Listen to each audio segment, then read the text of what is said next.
আজকে কার্গিল দিবস পালন করা হচ্ছে, আর এই কলকাতার রাস্তাতেই স্লোগান উঠছে আজাদি। কিসের আজাদি চাইছে, কারা চাইছে? এরা দেশ বিরোধী শক্তি নতুন করে মাথা ছাড়া দিয়েছে। আর এখানে যারা কমিউনিস্ট আছে, যারা এই দেশটাকে টুকরো করেছিল, যারা ভারতবর্ষকে এক রাখতে চায়নি, 28টা টুকরোতে ভাঙতে চেয়েছিল, তারা আজকে পিছনের দরজা দিয়ে এখানে ঢুকেছে। এদের বোঝা উচিত এই সরকারটা শ্যামাপ্রসাদের সরকার, বাবরের সরকার নয়। আমরা পুলিশকে বলছি আইনের পথে চলবে, কিন্তু ভারত তারি টুকরে হোঙ্গে আর কাশ্মীর মাঙ্গে আজাদি, এই কথা বলে কেউ যেন সুস্থ শরীরে বাড়ি না ফিরে যেতে পারে। তার জন্য অন্তত একটা সরকারি হসপিটাল এমার্জেন্সি রেখে ঘুরে যেতে হয়, ওপিডি ঘুরে যেতে হয়। আর জনতা যদি এবার জেগে যায়, এই ধরনের শব্দ উচ্চারণ করলে ভারতেরই টুকরো হোঙ্গে তাদেরই টুকরো টুকরো মানুষ করে দেবে।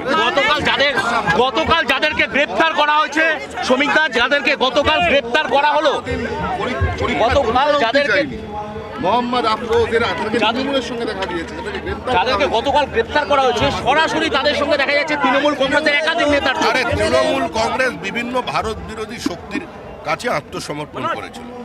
2011 সালে ক্ষমতায় আসার সময় তৃণমূল কংগ্রেস হুজির সঙ্গে পর্যন্ত সমঝোতা করেছিল, মাওয়িস্টদের সঙ্গে সমঝোতা করেছিল। এমনকি সিমির প্রতিষ্ঠাতা সভাপতি সদস্যকে তারা রাজ্যসভায় পাঠিয়েছিল ডক্টর মনমোহন সিং এর নিষেধ সত্ত্বেও।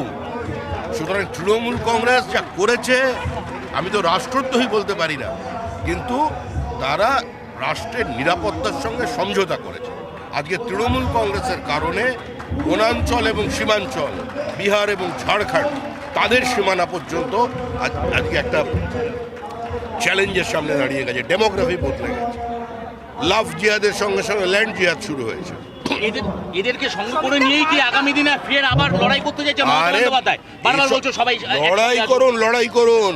আজাদি শব্দ রাস্তায় বললে, ভারত তারি টুকরে বললে, তাদের কিন্তু বিজেপির কর্মীরা শুধু নয়, মানুষ